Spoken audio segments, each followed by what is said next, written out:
You've been praying for more money, more provision, more opportunities, more peace around your finances, I just need enough money to get by. and still, you feel stuck. You're not praying for extravagance. You just want some breathing room, some clarity, the freedom to move through life without the pressure of money weighing on every step. God, this is all I have. How am I going to make it through the month? If you're honest, you might feel like your prayers aren't working. Not the way you expected, not the way you hoped. So the question is, Why? why does it feel like the heavens are silent when you're asking for help? I want to challenge you with a thought today. Maybe the issue isn't your faith, it's your focus. See, most people pray for money, but God gives assignment. You might be asking for a blessing in a place you were never meant to be. You're asking for rain on a field that was never yours to plant. And that's a hard truth. I know it well. I've seen it in my own life and in the lives of many others. It's easy to pray for God to bless our ambition when all along He's been waiting for us to return to purpose. Let's go back to something foundational. Deuteronomy 8:18 says, "Remember the Lord your God, for it is He who gives you the power to create wealth." God doesn't just drop provision in your lap. He gives you power, capacity, strategy, favor, wisdom, creativity. But that power is always connected to your assignment, your lane. Here's where the disconnect happens for so many. Most people are praying from pressure, not from purpose. You're asking from desperation, not from design. And when you pray from desperation, you attract confusion. But when you move in your purpose, you activate provision. Picture it. You're standing in a dry, cracked field with seeds in your pocket, praying for rain. But it isn't your field. It's not the soil you were assigned to sow. No matter how much you pray, nothing grows. Why? Because you're not in position. It's like chasing opportunity without ever stopping to ask, Lord, is this really my assignment? I've watched so many people, maybe you're one of them, step into deals, jobs, or partnerships that seem perfect on the surface, only to discover that God never called them to be there. Things might look promising at first, but over time, the fruit doesn't last. What's lost isn't just money, it's clarity, peace, and momentum in the place you're truly called to lead. Here's what I want you to hear. God doesn't bless your ambition.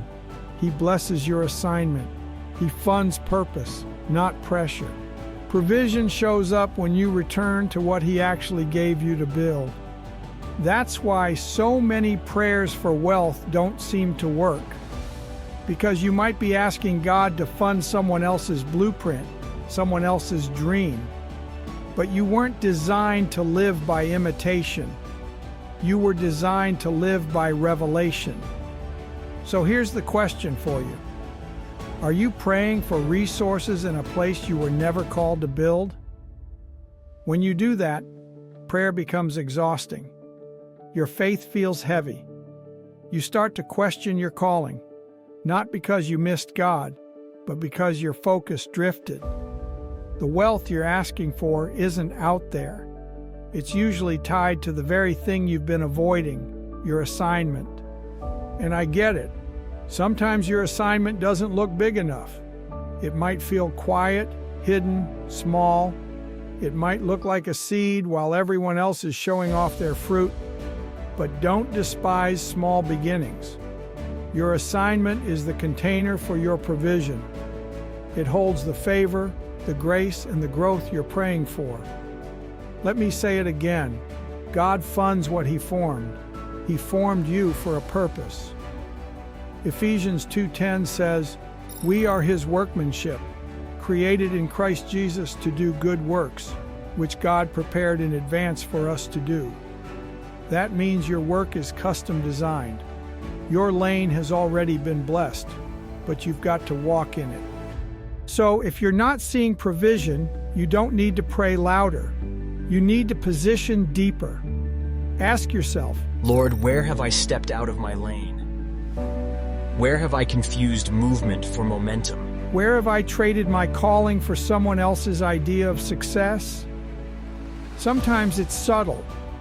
Maybe you took a job that looked safe but silenced your creativity.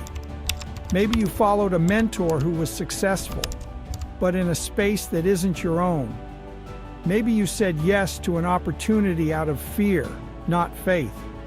And slowly, your prayers start to echo.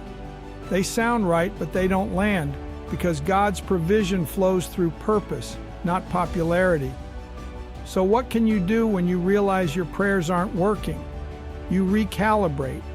Start praying differently. Not, Lord, give me more money, but Lord, give me clarity about what's mine to build. Not, Lord, bless this deal, but Lord, bless my discernment to recognize what's for me and what's not. Not, Lord, open the doors, but Lord, position me in the room where you've already gone before me. You were never called to strive your way to financial peace. You were called to walk into it through obedience, stewardship, and spiritual intelligence. Here's what to pray for next. Wisdom to steward what you have. Eyes to see the seed already in your hand. Courage to align every part of your life with divine truth. That's where the blessing flows. And if you've been in a season of waiting where it feels like nothing is working, it doesn't mean you've failed. It might just be time to come home to your design, to return to the idea you buried, the vision you dismissed, the quiet lane you knew was yours but abandoned because it didn't look big enough. Assignment isn't about applause. It's about alignment. It's about peace in your bones, clarity in your mind, and provision that follows purpose. The wealth you're praying for is already in motion. It's just waiting for you to step back into position. And when you do, you won't have to force the blessing. You'll just have to carry it. Because when you move in your lane, provision finds you. I'm Rob Saunders. If this message recentered you, don't just scroll away. Subscribe, share this. Because we're not just building wealth here. We're building lives of purpose, peace, and overflow. And I'll see you in the next one.